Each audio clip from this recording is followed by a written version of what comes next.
Hello and welcome to this special broadcast on DD India on Prime Minister Narendra Modi's visit to the United States. It is day 2 of his visit today, and in some time from now, the focus will shift to his address to the Indian diaspora in New York.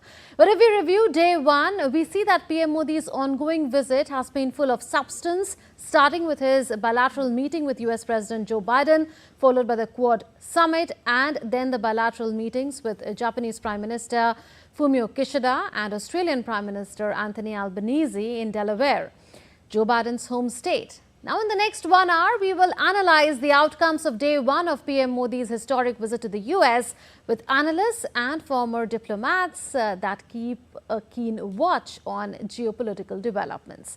I'm your host, Munmun Bhattacharya. India's Prime Minister Narendra Modi, who is on a 3-day visit to United States, participated in the Quad Leaders Summit in Wilmington, Delaware, being hosted by US President Joe Biden in his hometown. This is the 6th Quad Summit, of which 2 took place virtually. While Prime Minister Narendra Modi used the acronym for Quad as Quick Unified Assistance Delivery and underlined the need to establish Indo-Pacific inclusivity and prosperity as the grouping's shared priority, Quad leaders appreciated him for his leadership role in the Indian Ocean region. President Biden said that the US has things to learn from India's experience and leadership in the Indian Ocean. The Quad has become a pivotal force in shaping shifting geopolitical dynamics. Amid global tensions and conflicts, the alliance comprising India, the US, Japan and Australia convened in Wilmington, Delaware. India's Prime Minister Narendra Modi highlighted the Indo-Pacific inclusivity and prosperity as a shared priority, with a clear message that the cooperation of the nations is important for humanity, given the current world order. He also thanked President Biden for expanding cooperation across critical areas like health, technology and climate change. Free, open, inclusive और prosperous Indo-Pacific हमारी साझा प्राथमिकता और साझा प्रतिबद्धता है। हमने मिलकर health security, critical and emerging technologies, climate change, capacity building जैसे क्षेत्रों में कई सकारात्मक और समावेशी इनिशिएटिव लिए हैं। PM Modi also asserted that the Quad was not against anyone and it supported rules-based international order. हमारी बैठक ऐसे समय हो रही है जब विश्व तनावों और संघर्षों से घिरा हुआ है। ऐसे में साझा डेमोक्रेटिक वैल्यूज के आधार पर क्वाड का मिलकर साथ चलना पूरी मानवता के लिए बहुत ही महत्वपूर्ण है। हम किसी के खिलाफ नहीं हैं। हम सभी एक रूल्स बेस्ड इंटरनेशनल ऑर्डर, संप्रभुता और क्षेत्रीय अखंडता के सम्मान और सभी मसलों के शांतिपूर्ण ढंग से हल निकालने का समर्थन करते हैं। US President Joe Biden echoed this sentiment, affirming that the Quad is more aligned than ever, announcing new initiatives. Today, we're announcing a series of initiatives to deliver real, positive impact for the Indo-Pacific that includes providing new maritime technologies to our regional partners so they know what's happening in their waters, launching cooperation between Coast Guards for the first time, and expanding the Quad Fellowship to include students from Southeast Asia. Japanese PM and his Australian counterpart further stressed on the need of an institution like Quad that plays a crucial role in strengthening security and peace in the region. They called Quad to work together for a more secure and open international order. It is ever more important for us, the Quad, who share values such as freedom and democracy, to continue to demonstrate our firm commitment to our common vision of FOIP, the free and open Indo-Pacific, to the international community. Partnerships like the Quad are crucial, providing us with an avenue to discuss shared responsibilities and goals, and strengthening the enduring relationships necessary for lasting stability. In an ever-evolving world, the Quad's commitment to a free, open and inclusive Indo-Pacific is crucial for the future of global stability and cooperation. With Amritpal Singh in the United States, Bureau Report, DD India. India, United States of America, Australia and Japan expressed serious concern about coercive and intimidating maneuvers in South China Sea. In the joint declaration called Wilmington Declaration, the leaders of the Quad countries came out heavily against any misadventures that break the international rules-based order. Countries participating in Quad Summit emphasized the urgent need to make UNSC more representative, inclusive, transparent, democratic and accountable. The Quad nations in the declaration expressed an unequivocal condemnation against terrorism and violent extremism in all its forms and manifestations, including cross-border terrorism, and affirmed commitment for international cooperation. The Quad nations announced key initiatives to address the development priorities of the Indo-Pacific region and of the global community. These initiatives include Quad Cancer Moonshot to combat cervical cancer, Maritime Initiative for Training in the Indo-Pacific or MITRE, Quad at Sea Ship Observer Mission to advance maritime safety, Quad Ports of the Future Partnership to support port infrastructure, Quad Principles for Development and Deployment of Digital Public Infrastructure, Semiconductor Supply Chains Contingency Network for Cooperation, Collective Quad Effort to Boost Energy Efficiency, Establishment of a Space-Based Web Portal for Mauritius by India, Additional Quad STEM Fellowship for Engineering Degree for Indo-Pacific students in India, creating a Quad Investors Network for Strategic Technology, enhancing people-to-people initiatives, working together to address regional and global issues, enduring partners for the Indo-Pacific.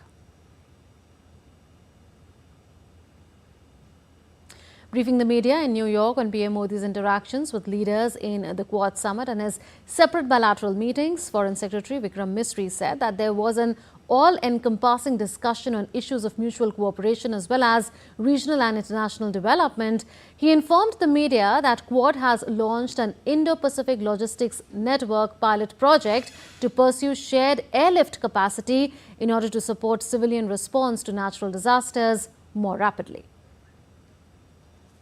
The partners also launched the first ever Quad at Sea Ship Observer Mission. This will take place in 2025 to improve interoperability and advance maritime safety between our respective coast guards across the Indo-Pacific.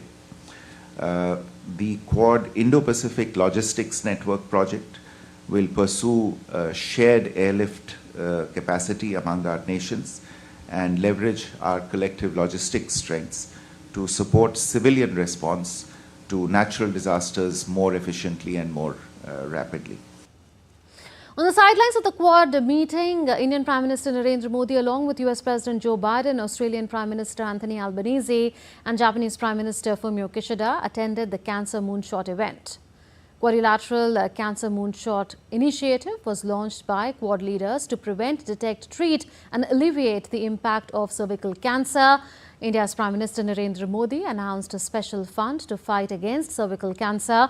PM Modi said Quad has decided to jointly tackle challenges of cervical cancer. ये affordable, accessible और quality health care के लिए हमारे साझे दृढ़ निश्चय को दर्शाता है। एक्सेलेंसी, भारत अपना एक्सपीरियंस और एक्सपर्टाइज शेयर करने के लिए तैयार है। आज कैंसर केयर में काम करने वाले भारत के कई एक्सपर्ट्स इस इवेंट्स में हमारे साथ जुड़े हैं। भारत का विजन है वन अर्थ वन हेल्थ। इसी भावना से मैं क्वाड मूनशॉट इनिशिएटिव के तहत $7.5 मिलियन के सैपलिंग किट्स, डिटेक्शन किट्स और वैक्सीन का सहयोग देने की घोषणा करता हूं। The Prime Minister further said that India will also cooperate in radiotherapy treatment and capacity building and announced another fund for vaccine doses in the Indo-Pacific region. मुझे खुशी है कि इंडो पैसिफिक देशों के लिए गावी और क्वाड की पहलों के अंतर्गत भारत से 40 मिलियन वैक्सीन डोसेज का योगदान दिया जाएगा।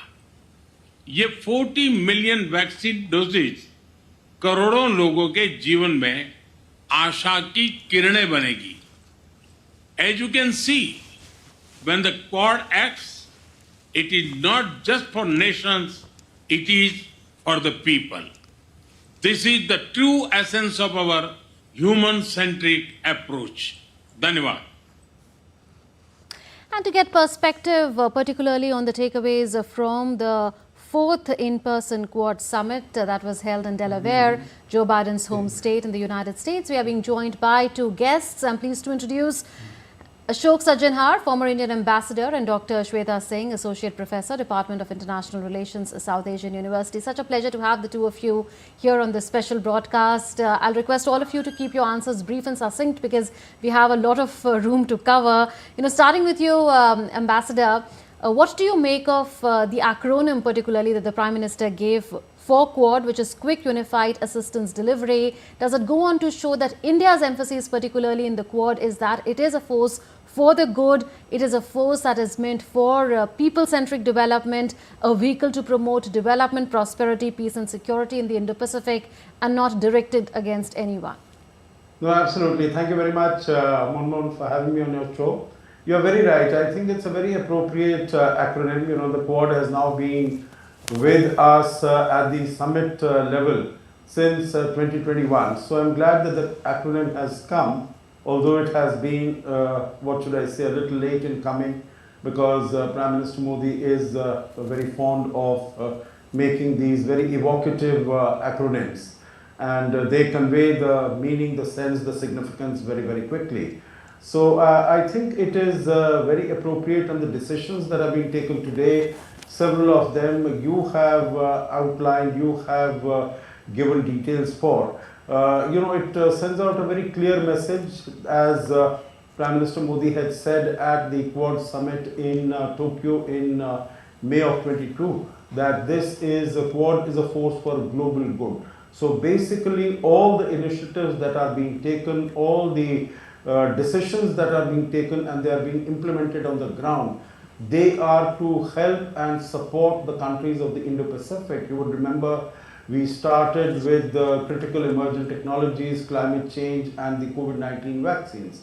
But now it has really, the agenda has expanded, and I'm sure the benefits, the concrete advantages and benefits will be felt by all the countries in the region. Right. Dr. Singh, coming to you, we heard the Prime Minister say that Quad is here to stay, to assist, to partner, to complement the efforts of the Indo-Pacific countries. So do you see that going from strength to strength, even though very soon there'll be change of guards in the United States as well as in Japan, and next year Australia too will be going to ports? I think it's here to stay, and that's something that we'll see in the translation of the many initiatives that have been outlined.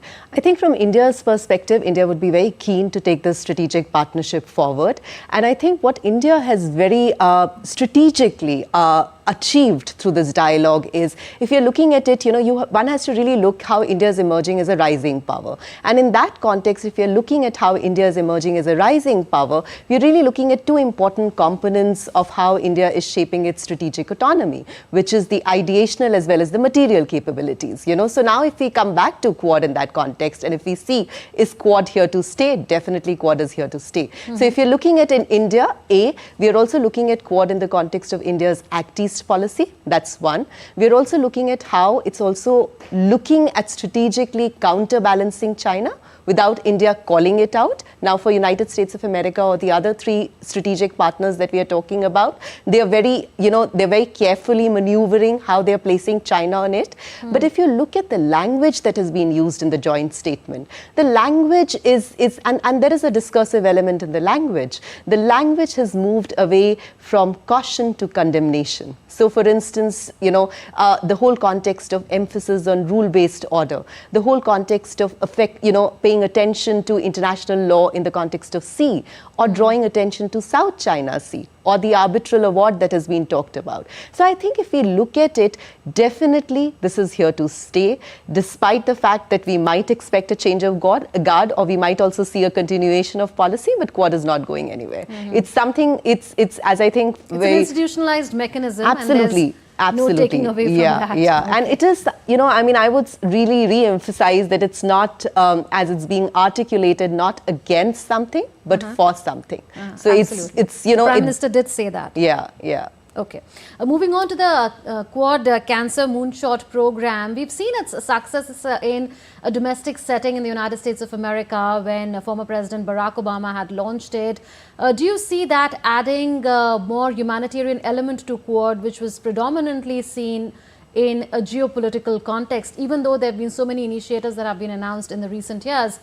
So would you say that that is the consolidation of the humanitarian element in the Quad, and also replication of a successful domestic program for the Indo-Pacific region?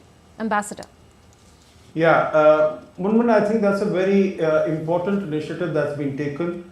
You would recall that, at the first summit that was held in September, as far as the health issue was concerned, it was about the COVID-19 vaccines that India is going to manufacture. Where will the funding come from? Where will the technology come from? And we are going to distribute about 2 billion of these COVID vaccines to the Indo-Pacific.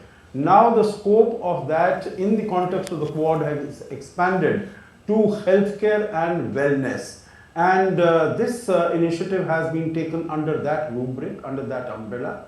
And of course, the advantage, the benefit is going for the common people, because this is an issue, this is a ailment that afflicts a large number of people in the region. So I think all the contributions that are being made, all the contributions that were announced today, the initiative that has been taken, and the best state-of-the-art technology in this area of medicine that is going to be made available to the people of the region. And of course, as you said, it is going to benefit the common people, the ordinary people. So I think it is something in the right direction, which will both popularize, both will increase the acceptance of Quad amongst the people, which is and the countries, different countries of the Indo-Pacific. Yes. Which is very necessary and required. Okay. Dr. Singh, coming to the announcements that India have made, India has made quite a few announcements this time around. We've committed funding of $7.5 million for HPV sampling kits, detection kits, and cervical cancer vaccines. Besides that, there is technical assistance and capacity building worth $10 million that India has announced on the digital public infrastructure in cancer.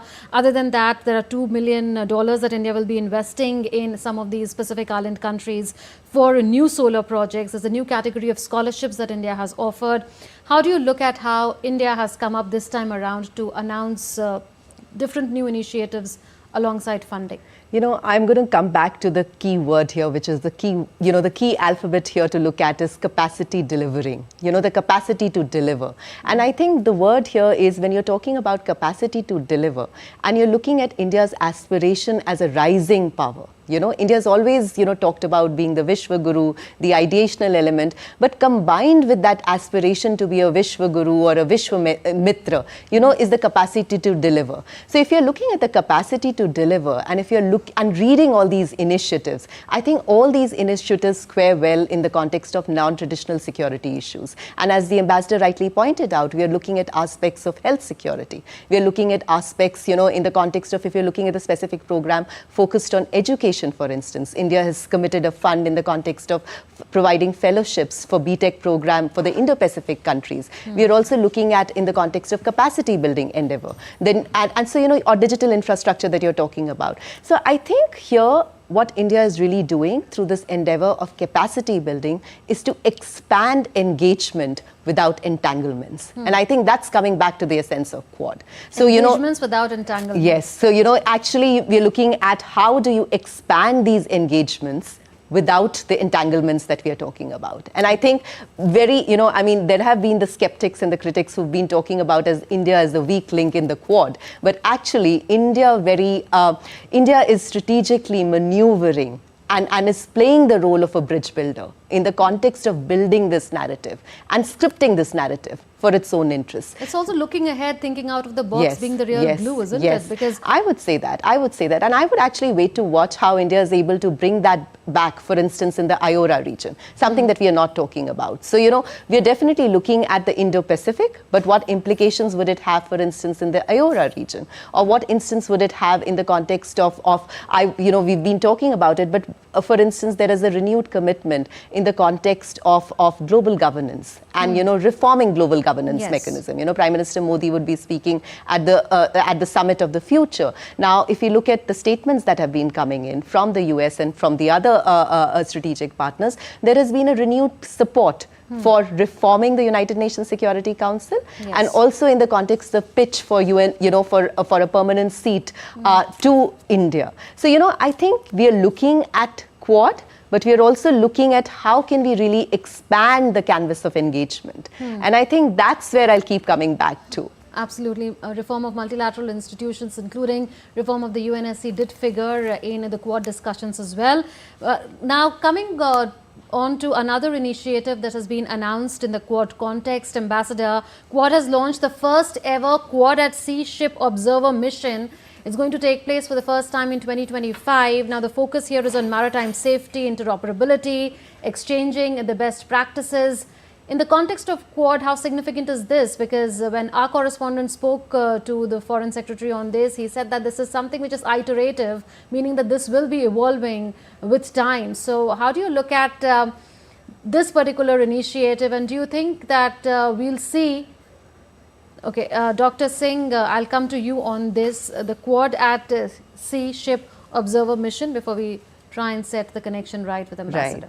Right. If you're looking at the Quad at Observer, the whole thing about South China Sea, coming back to it, India has been very careful in not getting entangled in the context of military partnerships. But if you see, India has been very comfortable with the 2+2 format. You're seeing, increased attention to the 2+2 format. But coming back to the sea, I think the emphasis is on the whole context of rule of law. International law in the context of the sea. So how can there be exchange in the context of the connectivity vision that we are talking about, So I think it's really looking at, as I said, and at the cost of repeating myself, we're really looking at that expanded canvas of engagement. And if we are looking at it from India's standpoint, this is very important because India is also looking at its own connectivity vision in the Indo-Pacific. So, how would it actually forge this partnership to translate its vision in the context of its Act East policy vis-a-vis its vision of Indo-Pacific. So I think if you're looking at this, and that's why I said that if you look at the language that has come out this time, the language is stronger. If you're just reading the language, if you compare it to 2023, and if you're looking at the language that has been used from concern to condemnation, so you're really seeing how it's been talked about. So I think from India's standpoint, this would be very important. In the context of looking at the idea of connectivity and safe sea and international law and norms around the sea. So I think that's where I would leave it. There are a lot of maritime components. One, like we spoke of, is the Quad at Sea Ship Observer Mission. Besides that, there is Maitri as well. That is the Maritime Initiative for Training in the Indo-Pacific, which would be involving the various Indo-Pacific partners as well as the Quad countries, which would be, of course, part of the Indo-Pacific. And then there'll be Quad Ports of the Future Partnership as well, focusing on sustainable port development.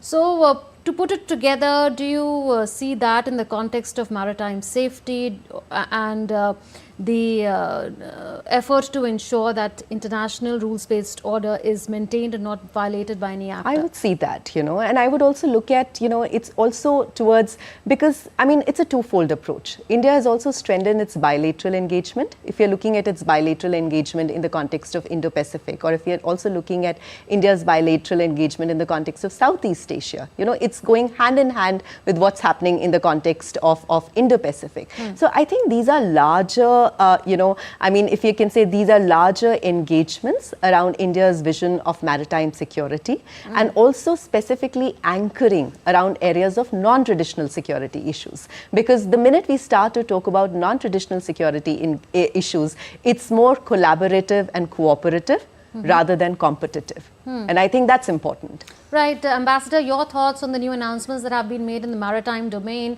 in the context of maritime training for various Indo-Pacific countries.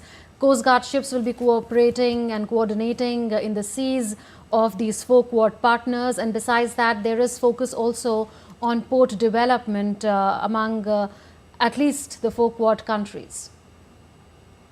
Yeah, a couple of things here, Munmun. I think it really ticks all the right boxes. Why do I say that? You know, as far as the maritime domain awareness is concerned, basically how the Quad started initially was that there was this expansionist policies that are being pursued by China as far as the South China Sea is concerned, as far as East China Sea is concerned, in terms of its declaration of the 9-dash line saying that, you know, this whole area of the South China Sea really belongs to China because, you know, 2,000 years ago its fishermen had gone those large distances and they were fishing there.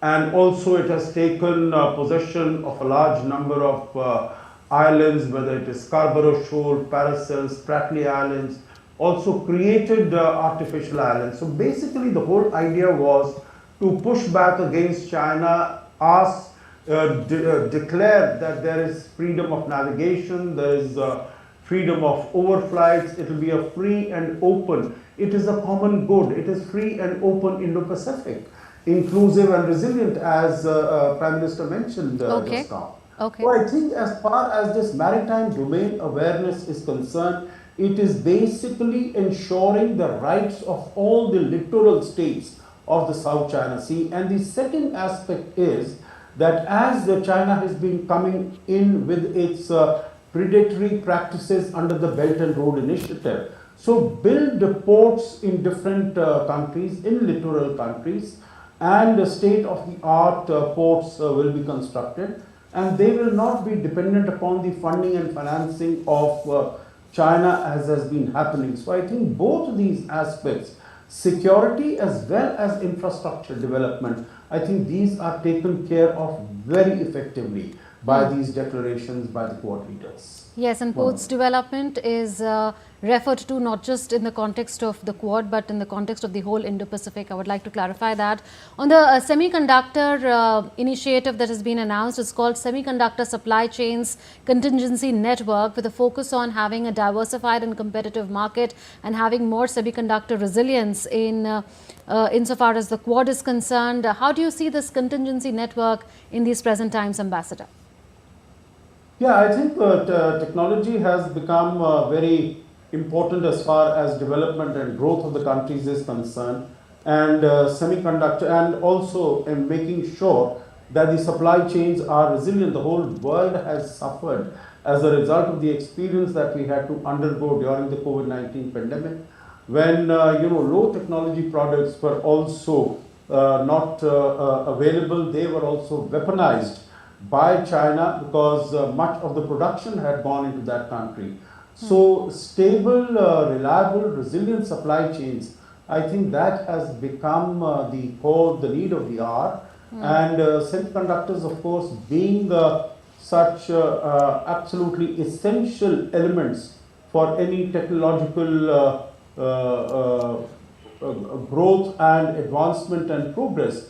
So I think this is very important. It's particularly significant, I would say, for India, because India has embarked on its journey of becoming a major principal semiconductor manufacturer. So I think this resilient supply chains, stable supply chains for semiconductor, that is going to segue in very well as far as India's interests are concerned and India's forward moving plans are concerned. Okay. Dr. Singh, adding to the announcements that India has made, other than the announcements related to health security, as well as to combat climate change and scholarships in the context of education, there is also announcements that have been made with regard to DPI, or digital public infrastructure. India is all for improving access in the Indo-Pacific countries and improving delivery of these DPI like UPI, etc. at scale here. Also, 2025 is the year that India is hosting the Quad Summit. So all of this put together, do you see India playing a leadership role, being equal in every sense? Because in the past, we have seen how, say, in an RIC, India would not be given an equal position, unfortunately. But now have things changed? Is India a leading voice in a plurilateral setting such as Quad? Yeah.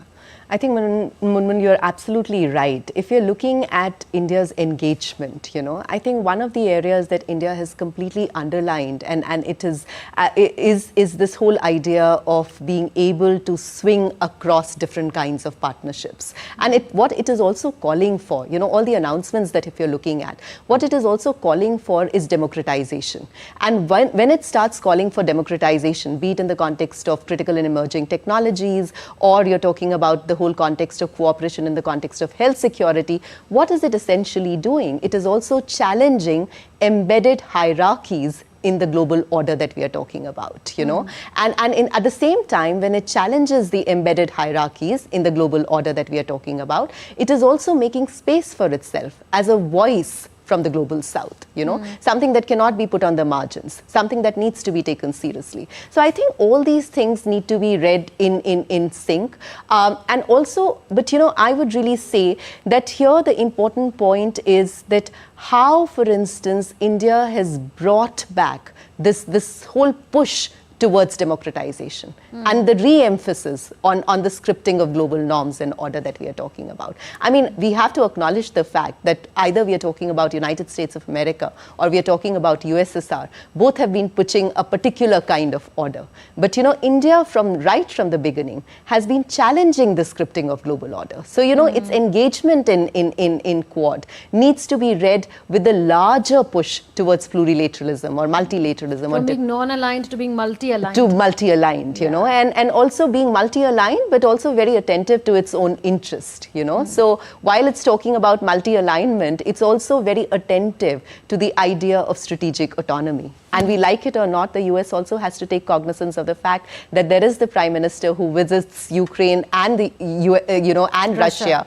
but at the same time comes back and engages with the Quad leaders. So I think that kind of multi-alignment and that kind of acceptance of India as a bridging power, India as a rising power, is something that we need to be very attentive to. And I would also say that, even in the context of the future, the Summit of the Future that we are talking about, one of the important elements in the Summit of the Future that we are looking at is this variable of peace and security. So what is the kind of role that India can play as a peacemaker? Because, we are at a very critical juncture in the context of... Taking that forward, the Foreign Secretary said that the issue of the peace process in Ukraine was discussed. He said that there are multiple interlocutors that India is in touch with on this issue. It's a consultation process that is continuing currently. This stage of a concrete peace proposal that India could put forth has not been reached. But how do you look at the way India has been very proactive on this issue, visiting, like you said, Russia as well as Ukraine? India will be going again to Russia. Prime Minister Narendra Modi is expected to be there for the BRICS summit. So how do you look at the proactive manner in which India has taken this up and how it's been constantly talking about the need for dialogue and diplomacy and that all the relevant parties should be part of the discussions? I think, Munmun, as a student and scholar of international politics, I always go back to the question of state identity. What is India trying to script in the context of its identity? And the idea that comes back to me is the whole context of moral capacity and moral power to deliver. It's emphasized on these 3 Ds that we are talking about: dialogue, diplomacy, and democracy. So if you're looking at how India could possibly play a role, one has to again come back to the question of how it is really a bridging power. With the capability to engage with both Russia, with the capability to engage with Ukraine, and with the capability to also go back and engage with the United States of America. So I would say India would, or India might, as it looks like, play a proactive role. India has talked about it. Now, what would be the exact shape of it? We'll have to watch in the coming days. I think I would refrain from making a definitive comment on that count. But I think going back to the question of state identity and re-emphasizing that for any rising power, The question is not just about the moral capability. The question is also the translation of that moral capability in terms of ideas on ground. So the capacity to deliver. So again, going back to, we're talking about the implementation mechanism, capacity deliverance, again, capacity to deliver at different levels of analysis that we are looking at. So dialogue and diplomacy across these geopolitical conjectures that we are talking about would also be part of that. So, one has to really look at it at the larger canvas of engagement that I was talking about. Can we take this thought to Ambassador before we wrap up the Quad segment of the discussion? Dr. Singh here is talking about not just having moral weightage, but also translating it into action. And for that, what is required is to punch above one's weight if needed, to help with capacity building, delivery of goods, to be a country that stands by other countries in times of disasters, in times of need, in times of assistance, goes in for debt restructuring when the country in question is under some financial crisis. So do you think that with such action and advocacy, India would also be able to someday get a place on the high table, or maybe change the overall multilateral structures that we have today with the help of other countries, so that they become more representative of the present times?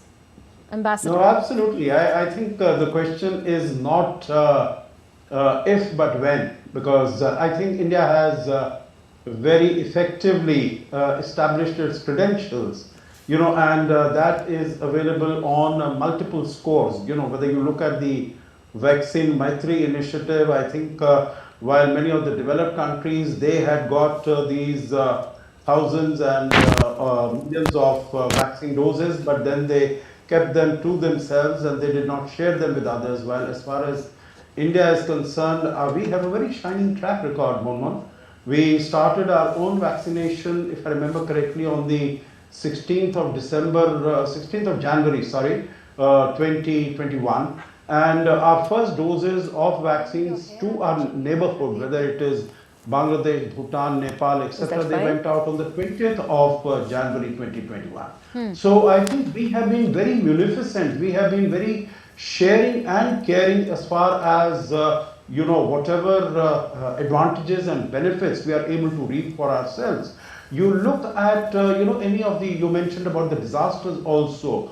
Not only in our own neighborhood, whether it is, in Nepal or, helping Sri Lanka as far as its financial crisis is concerned, but even far away countries like Turkey, Indian, I think the disaster relief personnel were one of the first to reach there. So I think India has very well established its credentials.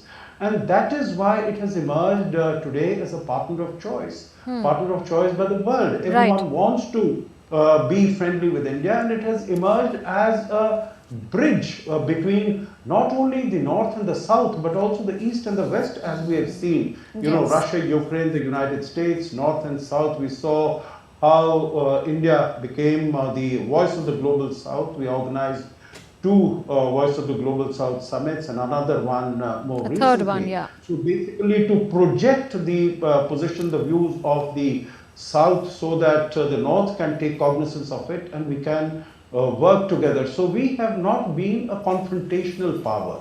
We have been a consensual power. We want to develop consensus and we want to develop cooperation and collaboration and move forward. And I think that is what has established India's credentials and India's acceptability. And as we are going forward, whether it is a peace plan on Ukraine and all, and I fully agree with what Dr. Shweta Singh has said, that time is not right. That is what Vikram Mistry also mentioned. Time is not right, but because you have to do very many consultations, many get the views of a large number of interlocutors. And India doesn't want to be in a hurry. You would see that, China came out with its 12, 13-point plan. It has fallen flat on its face. It did not get any acceptance except by Russia, because Russia's position was preserved. But I think as far as India is concerned, it would like to present a plan as and when it does, if it does, which is balanced and which has much greater possibility of acceptability by a wide cross-section of the countries that are in conflict. Absolutely. We'll take this forward. Would request both the guests to stay with us as we discuss the bilateral component of Prime Minister Narendra Modi's visit to the US. But before we wrap out, a very important initiative was also announced under Quad, and that is the Quad Indo-Pacific Logistics Network project, under which various Indo-Pacific countries would be collaborating to leverage their collective logistical strengths. The idea is to support civilian response to natural disasters more efficiently and more rapidly. Brings us to the very basis of Quad in an ad hoc manner. It was launched in 2004 after the Indian Ocean tsunami. The idea was to come together to provide as much humanitarian aid efficiently as possible. Let's move on to the bilateral component of Prime Minister Narendra Modi's visit. India's Prime Minister Narendra Modi met US President Joe Biden on the margins of the Quad summit. Prime Minister Modi was welcomed by Joe Biden at his residence, and both leaders shared a warm gesture. Prime Minister conveyed his appreciation for the unparalleled contributions made by President Biden in giving impetus to the India-US partnership. Both the leaders had discussions focusing on ways to further deepen the bilateral partnership in areas of mutual interest. Leaders exchanged views on global and regional issues, including the Indo-Pacific region and beyond. Leaving the Biden's residence following the talks, both leaders expressed confidence in the strength and continuing resilience of their relationship. Sharing pictures on X, Prime Minister Modi thanked Biden for hosting him at his residence in Greenville, Delaware. He termed the talks as extremely fruitful as both the leaders had an opportunity to discuss regional and global issues during the meeting. Sharing an emotional post on a social media platform X, Biden wrote that each time they sit down, he is struck by their ability to find new areas of cooperation, and that today was no different. PM Modi gifted an antique silver hand-engraved train model to President Biden. Signifying the robust linkages between India and the US, the model has been customized by inscribing Delhi, Delaware on the sides of the main carriage and Indian Railways on the sides of the engine in English and Hindi, based on the standard format used on passenger trains in India. This vintage silver hand-engraved train model is a rare and extraordinary piece, masterfully crafted by artisans from Maharashtra, renowned for its rich heritage in silver craftsmanship. This masterpiece not only highlights the artisan's exceptional skill, but also serves as a glowing testimony to the long history of Indian Railways and its global influences. Pashmina shawl in paper mache box was the gift for First Lady of US Jill Biden. Pashmina shawl of exceptional quality and unparalleled beauty comes from Jammu and Kashmir. Pashmina shawls are heirlooms passed down through generations, carrying memories and emotions within their threads. Pashmina shawls traditionally come packed in paper mache boxes from J&K that are renowned for their exquisite beauty and craftsmanship. During Prime Minister Narendra Modi's ongoing visit, the US has facilitated return of 297, that is nearly 300, stolen or trafficked antiquities to India. In a symbolic handing over, a select few pieces were showcased to PM Modi and President Biden on the sidelines of their bilateral meeting in Wilmington, Delaware. PM Modi thanked President Biden for his support in the return of these artifacts. He noted that these objects were not just part of India's historical material culture, but formed the inner core of its civilization and consciousness. India and USA recently signed the first ever cultural property agreement to prevent illegal trafficking of cultural property and retrieval of antiquities. The antiquities belong to a time period spanning almost 4,000 years, from 2000 BCE to 1900 CE, and have origins in different parts of India. On to other bilaterals now. India's Prime Minister Narendra Modi and his Australian counterpart Anthony Albanese held bilateral talks on the sidelines of the Quad summit in Delaware. Leaders held talks on several regional and global issues. On the sidelines of the Quad Leaders Summit, India's Prime Minister Narendra Modi held bilateral talks with his Japanese counterpart Fumio Kishida. The two leaders noted that India-Japan Special Strategic and Global Partnership in its 10th year and expressed satisfaction in the progress made in the relationship. The two prime ministers reviewed the multifaceted relationship between the two countries and exchanged views to deepen cooperation further, including defense and security ties and business to business and people to people collaborations. Well, taking forward the discussion on the bilateral component of Prime Minister Narendra Modi's visit in the United States, and starting with the Modi bilateral meeting that happened at the residence of President Biden in Delaware. Coming to you, Ambassador, on that, it was a very different setting, a special setting, because the bilateral had taken place at the residence of President Biden. In fact, I was reading that for the first time he was hosting world leaders or foreign leaders in Delaware. And see what the Prime Minister told him. The Prime Minister said, when the heart's doors open, the home's doors also open, and this time you've opened doors of your home to us. In terms of legacy of President Biden as somebody that gave Quad a concrete shape by ensuring that a summit at the leaders level takes place. Also the kind of contribution that he's made to an initiative like ICET, which is also in a way attributed to his leadership because it happened when Biden became the president. How do you look at this bilateral?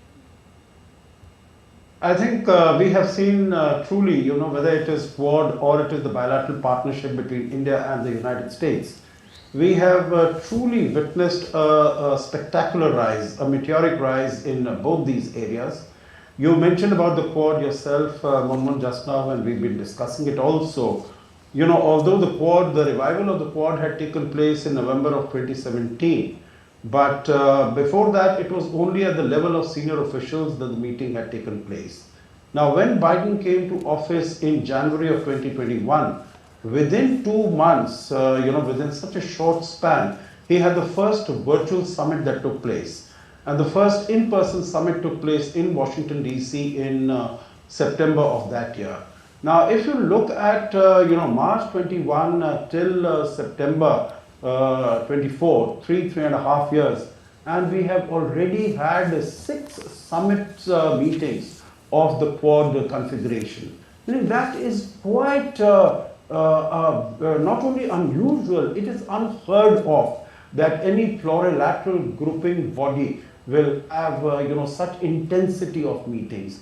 And then you look at how its agenda has expanded, how its work plan has grown over this time, and there has been progress. It has not been only on paper. Whatever has been said, whether it is the STEM fellowship, whether it is the Quad fellowships, etc., expansion of that to ASEAN, across the board, there has been action that has been taken. So that is a very powerful legacy. That's a very strong legacy. As far as bilateral issues are concerned, we've been talking about, let's say, transfer of technology. You would recall, Munmun, that the whole idea of the Defense Technology and Trade Initiative, it was back in the time of Barack Obama that we started it. But then it never really got anywhere. The United States, whether it was the Chinook or the Apache or the Predator drones or others, basically it was a seller-buyer relationship. For the first time,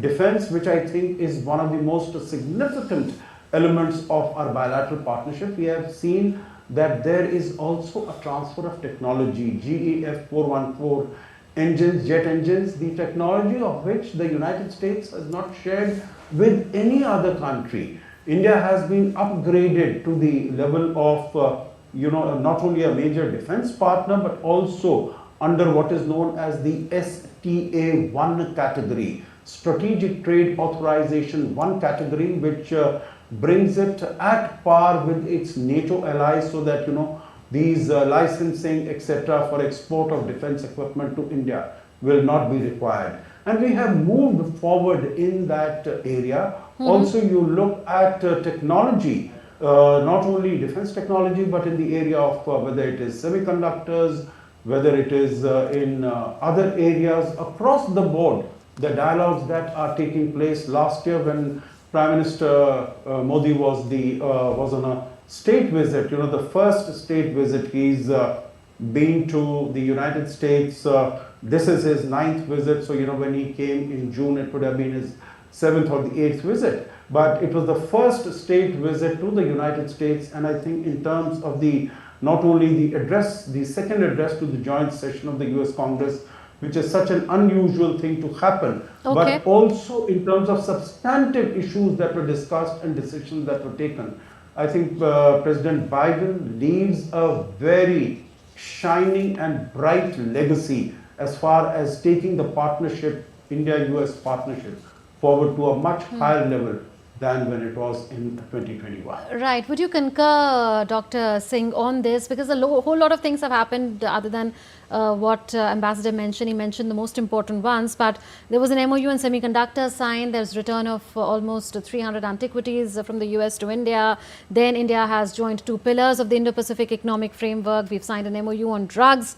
We've got into further cooperation in clean energy supply chains. Besides that, there is a green transition fund to which both sides have committed money and invited private sector to match those funds. And of course, there is a uniform GST of 5% on the MRO sector that India has announced that was welcomed by President Biden. So that will help as far as repair of aircraft and other platforms is concerned. So a lot has happened during this one summit itself, and President Biden is now going to demit office in some time. So would you concur with all that he's said, that he's brought really a lot of weight to this relationship, and together they've made a great team? I would agree with the ambassador completely. You know, we have looked at how the strategic partnership has moved to a different level. You know, there's been not just talking about, like we are committed as two powerful democracies, but there's a lot of translation of this that has happened on ground. Much also remains to be seen, for instance, in the context of defense and strategic partnership. But in the context of critical and emerging technologies, I think the right steps have been taken. And I think this is a huge push in the context of the relationship, you know, in the context of India-US relationship that we are talking about. I would say that, you know, if we look at the history of India and US relations from the year 2000, or more specifically from the year 2014, I would see many watershed moments that have emerged in the last 5 years itself. So I think that is something that we need to underline, and I think it's to a different level altogether, Munmun. Right. And the other 2 bilaterals is what we'll discuss now. Ambassador, on the Kishida Prime Minister bilateral, LDP election coming up on Friday, we'll have a new Prime Minister there. But there's so much because it's a strategic partnership. There's so much in terms of economic investment that's happened. There's a bullet train project also that is underway here in India, and cooperation has really been robust. Semiconductors, setting up of industrial centers, people-to-people exchanges, even growing defense cooperation. How would you see the relationship so far, and do you think that whoever comes to power will be committed to taking this forward in Japan?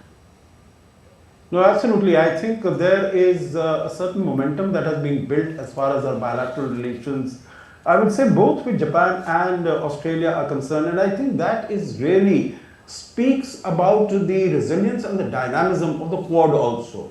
Because India's bilateral partnership has grown, has increased with Australia, with Japan, with the United States. That is why I think there has been that level of trust, that level of confidence, and that is what is, there's a comfort level amongst the leaders, and they are able to take it forward. You know, meaning it all started as far as Japan is concerned with Shinzo Abe, 2007, when he gave his speech on the confluence of the 2 seas to the Indian Parliament. And after that, it's really not been looking back on anything. It's been moving forward, it's progressed. And, like the Quad, I think Quad has become quite independent of personalities. Of course, Prime Minister Modi, when he came, right, India-US partnership was in some sort of a stagnation mode, and he's the one who energized it with his visit to the United States in September of 2014. And then after that, we have been moving forward. But as far as Japan is concerned, I think it has been a progressive way upwards, whether it is it was Prime Minister Shinzo Abe or the other successors or Fumio Kishida. I think the relationship is going forward and will continue to make progress that way. Very quickly, one last word. There was a bilateral between PM Modi and Anthony Albanese, Australian Prime Minister. Australia goes to polls. Anthony Albanese will be contesting. We already have an ECTA. We are looking at a SECA. There's potential cooperation expected in defense, security, space and critical minerals. whoever comes to power, would you agree that would take this forward? Yeah, there's no looking back. It's on a progressive scale. I think we'll just build on from here, not go back. Because the point is, as I said right at the beginning, you have to pay attention to a rising India. Okay, we'll leave it at that. There's no looking back in any of the bilateral relationships that the Prime Minister Narendra Modi is spearheading, in a sense, from the Indian side. Thank you so much, Ambassador Ashok Sajjanhar and Dr. Shweta Singh. It was a pleasure to have the two of you here on this special broadcast on Prime Minister Narendra Modi's visit to United States and his participation in the Quad Summit and the various bilateral meetings that he's had on the sidelines of that Quad Summit in Delaware. Well, we leave you now with visuals of happiness, joy and excitement among the people of the Indian diaspora in New York, who are now eagerly awaiting Prime Minister Narendra Modi's arrival and interaction.